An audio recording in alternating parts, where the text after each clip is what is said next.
All right, thanks so much, guys. Things were rocking at Gainbridge today. Fans were loud and proud, so excited to have the Pacers in the playoffs 2 years in a row now. Coming up tonight at 6:15, our Anna Chalker will show us what went into preparing for today's game. And of course, fans had a lot to celebrate as they left Gainbridge Fieldhouse after the game. For today, the good news was, again, as the guys mentioned, one of the Bucs star players out of the mix. Still, Pacers fans tell us they're optimistic about the series moving forward. I was telling him earlier, these first couple games are very crucial with Damian Lillard being out.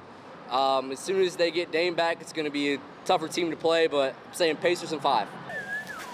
Oh, we'll take it. As Dom Eli said, Game 2 is back at Gainbridge on Tuesday night. Well, you saw it there. Fans had to dodge some raindrops walking out of the game a few hours ago. But take a look here. Some neighborhoods are now cleaning up after some strong overnight storms. These pictures are from Castleton Estates. That's on the far northeast side, just off of 82nd Street. Take a look here. You can see trees and limbs down, even a street sign knocked to the ground. So depending on where you were, you potentially had some strong storms move through overnight into this morning. So are we done with the storms? We're done with the storms. How about the rain? Not quite. Okay. We still have a ways to go. We got a couple more rounds to go too. But the good news, no more severe weather. But it was a very concentrated corridor with this wind. It hit a lot of big population areas though. I want to show you this map, Jenny. Okay. All those yellow boxes show you the severe thunderstorm warnings, or essentially the heart of the wind speeds that were just blazing across the state. We had gusts over 70 miles per hour. And so you're talking about speeds that could rival an EF0 tornado in parts of central Indiana, all the way from Terre Haute right through Mooresville, coming into Brownsburg. Indy, we got it, Carmel even, and then we also had a lot of damage in parts of the area around Madison County and Delaware County. And at times, there was a tag on the severe thunderstorm warning saying destructive just because the winds were so intense.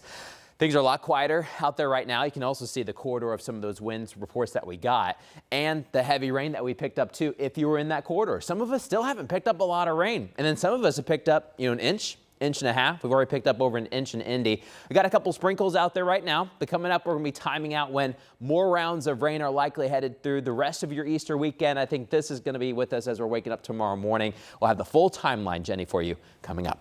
All right, Matt, thanks. See you in a few minutes. Protesters rallying around the country today against policies from the White House. What you see here, this is in Atlanta, where organizers say they're standing up for human rights and to remind those in power, people are watching.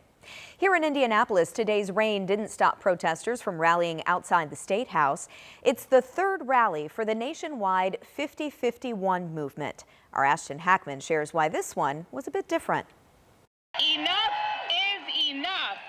Enough is enough. For the third time this month, hundreds of protesters rallied outside the Indiana State House, pushing back against what they call an authoritarian presidency. There are a myriad of reasons why we're here. And for the most part, we're here because we have young kids and we want a safer world for them. Saturday's rally was dubbed Shred Project 2025 and organized by the Indiana branch of the 50-51 movement, which stands for 50 protests, 50 states, one movement.